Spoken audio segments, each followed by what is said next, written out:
5:30 గంటలకి మా అక్క, మా బావగారు ప్లస్ మా నాన్నపడులు ముగ్గురు కలిసి కారులో వచ్చి హ్యాపీగా నడుచుకుంటూ వెళ్తూ చిన్న ఆపరేషనే కదా ఏం కాదులే అనుకొని ఆపరేషన్ థియేటర్ దాకా వెళ్ళారు సార్. ఆపరేషన్ థియేటర్కి ముందు బ్లడ్ టెస్టులు, గుండెకి సంబంధించిన టెస్టులు, అలాగే ఎన్ఎస్టీసీ ఫిట్ పిఎస్సీ అంతా సార్ ఇవన్నీ ఫిట్ చేసి ఈ అమ్మాయి ఆపరేషన్ ఎలిజిబుల్ అనేది చేశారు.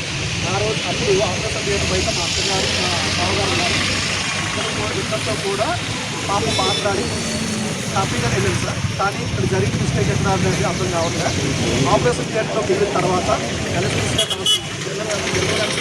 తర్వాత ఆపరేషన్ స్టార్ట్ చేసే ముందు ఒకేసారి రేజ్ అయిపోయింది, సాచురేషన్ రేజ్ అయిపోయిందని ఎలక్ట్రిసిటీ డాక్టర్ అనాలిసిస్ చేసి అమ్మాయి సిచ్యువేషన్ కండిషన్ బాగోలేదనేసి ఆపరేషన్ ప్లాన్ చేసిన కాస్త ఆపరేషన్ ఆపేసి ఆ అమ్మాయిని ఒక్కగా ఐసీయూకి షిఫ్ట్ చేశాను సార్.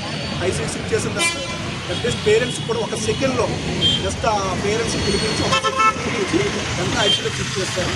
ఐసీయూలో ఏ డ్రామా జరిగింది